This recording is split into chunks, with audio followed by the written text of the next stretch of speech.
This is the first time that these volunteers have did the activity painting the fence green.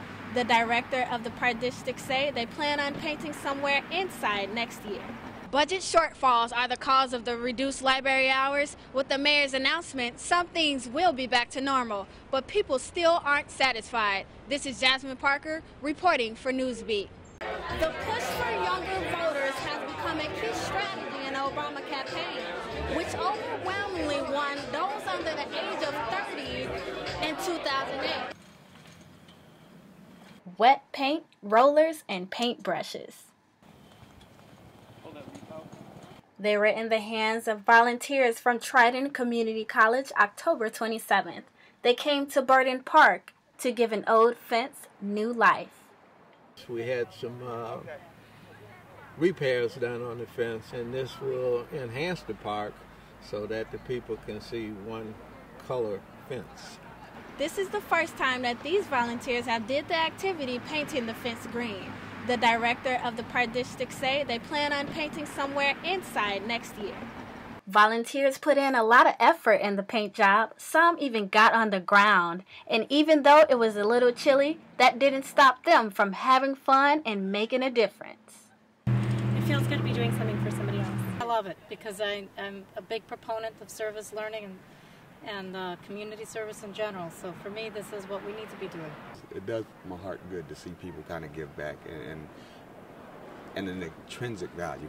They're going to get, I want to say, a more warm, fuzzy feeling. Dr. McKinnon says he hopes the volunteers learned from this experience.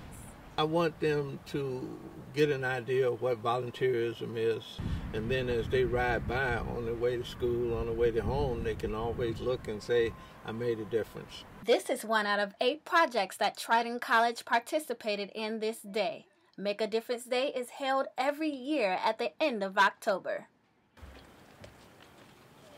For Metro Minutes, I'm Jasmine Parker.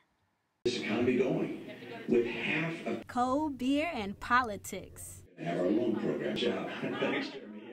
They were on the minds of hundreds of young voters at Cole's Bar in Logan Square October 16th, which was also the night of the second presidential debate.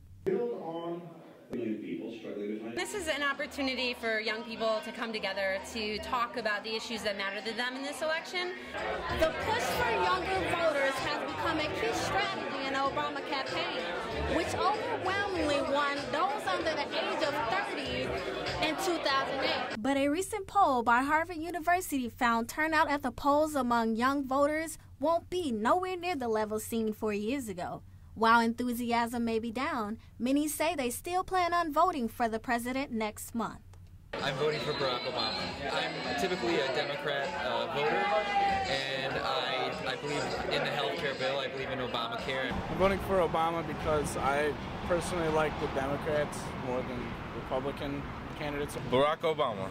I want him to create more jobs. I know that's hard. And also look out for the middle class and the poor. But some voters say it's not about Democrats or Republicans in this upcoming election. It's about who supports the causes they believe in. I will be voting for who I think supports women. The Harvard poll also found that young voters trust President Obama more than Republican challenger Mitt Romney on issues including the economy, women's and youth concerns, and foreign policy. For Metro Minutes, I'm Jasmine Parker. I'm here outside of the Harold Washington Library, where you thought it was a done deal, but it's not. After the city reduced hours at all Chicago public libraries, it is going back to regular hours at 76 branches. But most of the laid-off workers aren't getting their jobs back. The mayor ordered to close libraries on Mondays when librarians refused to agree to work 2 half-days instead of 1 full day. It's hard with this economy, I know, but I feel like we need to keep as many jobs as we can. I think it's so much other stuff they can look at other than the library. I mean, come on. Everyone needs the library. You want an uneducated population? I don't. Studies show that the mayor didn't realize how important the libraries are for the people. For some, this is their second classroom, and for others, this is their second home. The libraries provide a vital service for the citizens of Chicago.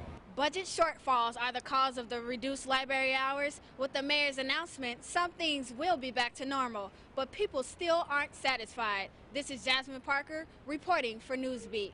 The carnival's goal is to give professional choreographers a chance to express themselves freely, whether it's ballet, hip-hop, modern, or breakdance.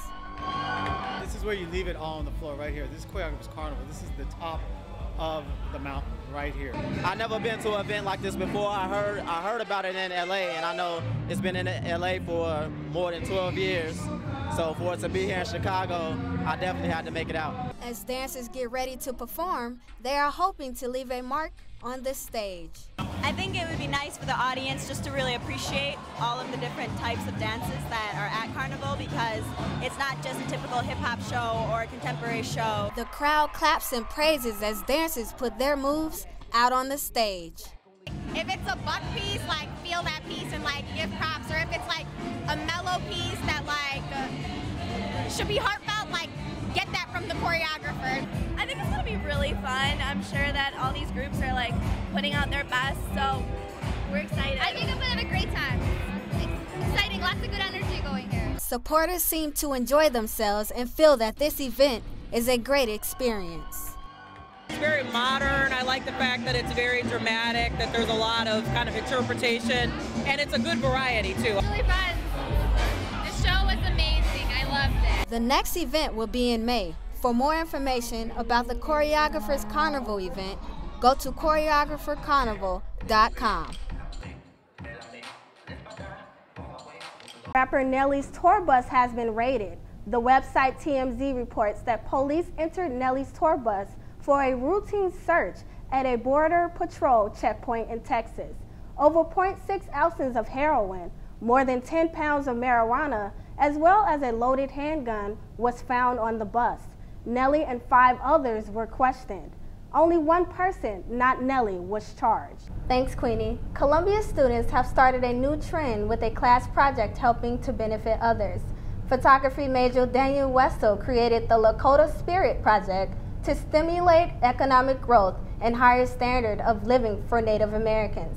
An elder member from the Sioux tribe says about 85% of people from the reservation are unemployed and the average annual income is about $12,000. The Lakota Project gives assistance like clothing and food to the Pine Ridge Indian Reservation.